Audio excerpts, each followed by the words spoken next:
Kasi Inspiration Living Exemplary. Namhlanje umyalezo wosuku uthi ingqondo ingakwakha okanye ingqondo ingakuchitha. Enyanisweni ingqondo ayinangqondo, okanye ngendisithi ingqondo ngokunokwayo ayinako ukuhlakanipha. Njengesiqhelo manditsho ndithi injongo kukukhulisa, kukukhuthaza, ukomeleza ukuze uhlaziyeke emandleni. Umhlobo wam uJambazi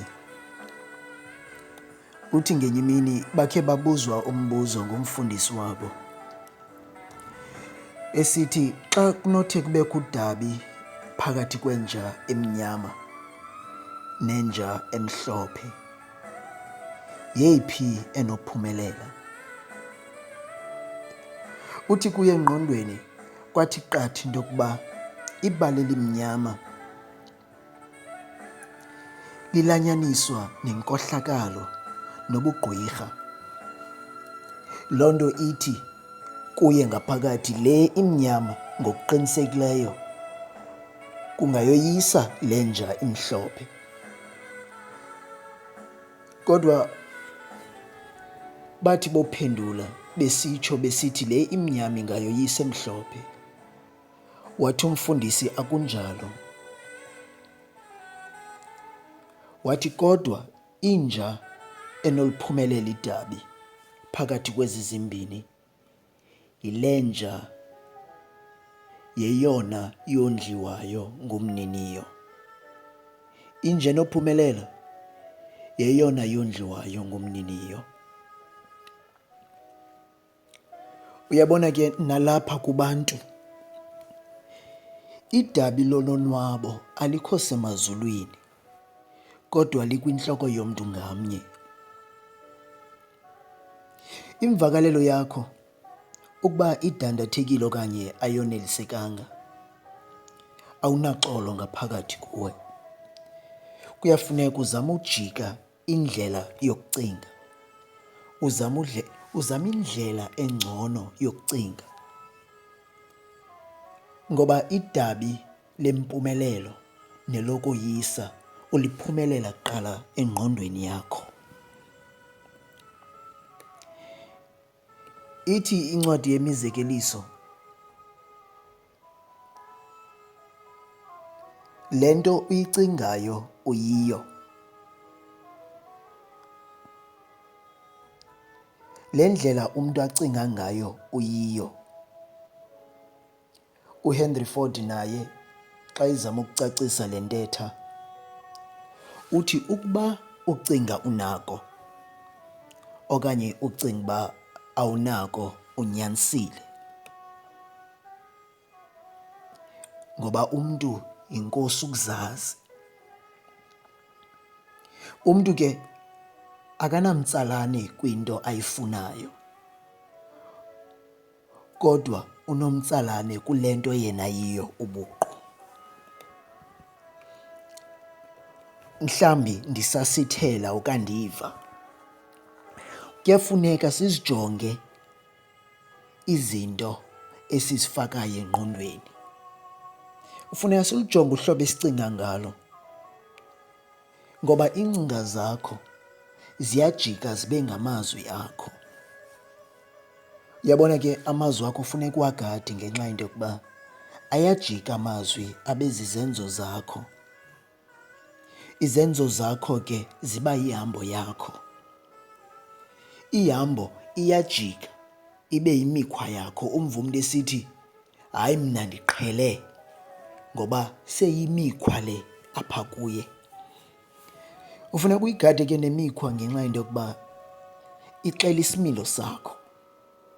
Yabona ke ingasisimilo sakho into, ithi loo nto iba sisiphelo sakho.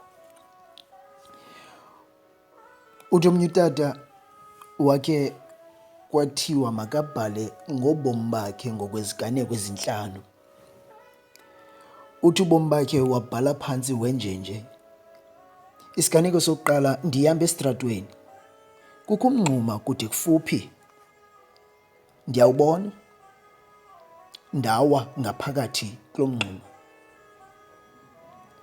Ndathi ndawukude, heyi, ndilahlekile, andabi nako ukuzinceda, kodwa ndabe ndizixelela apha kum into yokuba ayilotyala lam. Ngenxa yaloo nto wahlala ixesha elide ngaphakathi engenayo indlela yokuphuma.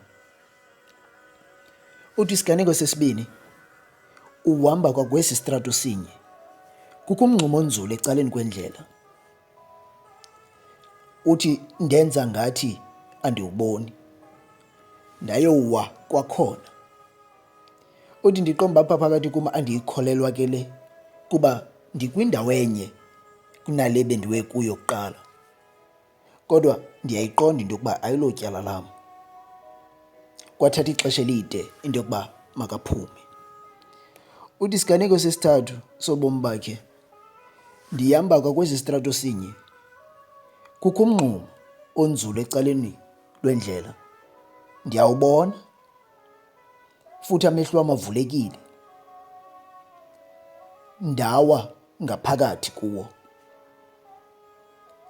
Uyayibona ke ngumkhuba lo, kodwa ke ndabe ndiyazi into yokuba ndiyazazi apho ndikhoyo, futhi ndiyayazi nento yokuba ndim unobangela into yokuba ndibe lapha. Yandenza le nto ndikhawuleze ukufumana indlela yokuphuma. Uthi isiganeko sesine sobomi bam, ndihamba kwakwesi sitrato sinye,